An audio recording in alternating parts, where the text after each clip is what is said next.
Hey guys, this is Lex here from Bored at Work. Today we're going to do a full review of the LG Optimus F3. Now this is a device made for Boost Mobile. Now this is pretty much a carrier that's a subsidiary of Sprint. It's pretty much their prepaid service. Now if you're looking for those Galaxy S5s and HTC One M8s, you're looking in the wrong place, guys. This is meant for the mid-tier to budget-looking consumer looking to get a pretty well done product in terms of specs and features for a relatively low price. So we're just going to get right into it and start with the whole review.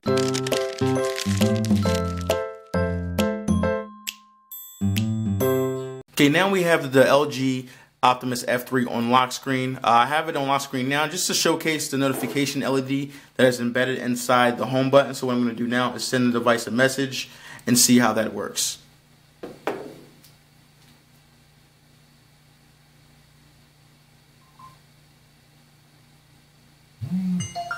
There we go. It took a little bit of time. So that's how the notification shows up on the home button. Now it does change in different colors. I believe you can customize that in settings, which I'll be showcasing later. But as far as features, that's a very cool thing to have, especially when you're not glancing at your phone all the time and don't know what's going on. So I'm going to unlock the device here. As you can see, you're presented with the familiar LG interface icons here at the bottom. You can unlock those like so, and I'm just going to unlock the device. And you're presented with the familiar weather widget, AccuWeather, and Pacific apps. Now this is a subsidiary of Sprint, like I said previously, so you are presented with tons of bloatware. Boost Zone, as you can see there, Boost Mobile, iWeather, Mobile ID with Sprint customers should know that it's all over their devices as well.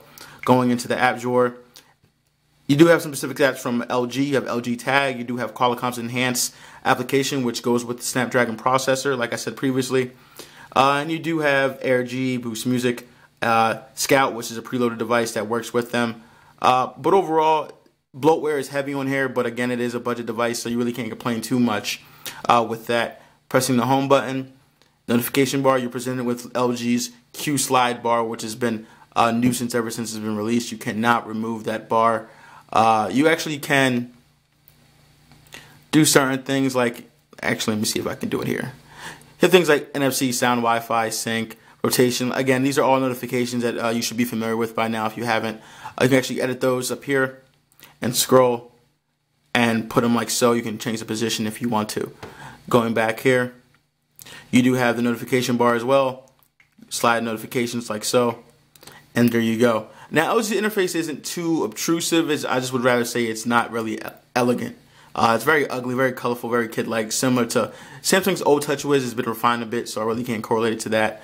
But in gist of it, it works. It's very fluid. Again, the dual-core processor on this doesn't lag behind at all.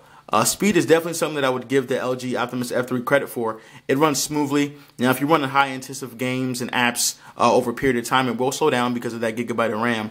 But in general use, basic day-to-day usage, you will not experience slowdowns, which is definitely great in terms of the price tag for the device. Going down here, we're going to go into the camera. So I want this right here. And there is no dedicated camera button, so you do have to go into the app drawer. And we're going to find the camera app if we can. There you go. And so this is my first time moving up the application, so there you go. As you can see here, very familiar buttons in terms of video. You got settings, got focus. You have HDR, panorama, continue shot, beauty shot, even burst shot as well, a time catch shot, which is very cool for a device priced like this to have. You do have cheese shutter, which recognizes smiles, and you can flip the camera from the front to the back, as you can see here. So I'm going to flip that back. This records 1080p HD video, which is very surprising. I mean, it is a 5 megapixel. You won't be able to see the full resolution of the recording because it is an 800 by 480 front display. It isn't 720p HD or obviously not 1080p. So you're getting the very mid-range specs when it comes to screen resolution. But when you output the video to your computer or to something else, you are getting 1080p, which is, again, a huge advantage to having a price like this for a device that's very low range. As I mentioned before, battery life on this is great. I get about a day and a half to 2 days on basic use. And if you go heavy, but get about a day to maybe a day to maybe a little bit before then. You might have to charge it at night if you do extensive media, but again, this is a mid-range device, so I don't really see the consumer that is buying this to do so. So in general, Battery life is almost a non-issue here. You're definitely getting that with this. Camera stills aren't so great. The 5 megapixel camera again isn't really decent, but it does record 1080p, so there is a kind of a wish-washy reasoning behind that. In terms of memory, you're getting about 2 gigabytes available to you on the device, minus the micro SD card slot that you can enhance later on. That isn't a lot. I do feel as if they kind of went a little bit small in terms of the memory available to you, because you do have to realize that the apps now are getting bigger, especially with the more recent versions of Android being available for consumers. So with that regard, I do recommend that you guys add a micro SD card. You won't be able to download as many apps as you might want to. This is a 4G LTE connectivity device, which is very surprising for the range, price range. You're getting Sprint's backed network on top of their LTE network, which isn't anything to boast about, but it is getting bigger. There is a widespread rollout going on in terms of coverage and the speeds, which are mediocre now, but they are getting better. And with the future announcement of HD voice being added, I know that will definitely, hopefully, assist the Boost Mobile in having better calls.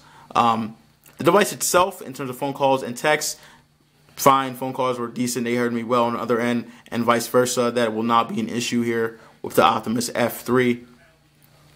And it's just a good bargain. I mean, you can get the device now on Boost Mobile for $129 for what you get. That is a bargain. Wherever you look, you're not going to find prices like that on a carrier for a contract or off contract. So definitely good buy there. Be sure to like, share, favorite the video, comment in the sections below. Subscribe to that big red button if you haven't already. And remember to always enjoy your entertainment, guys.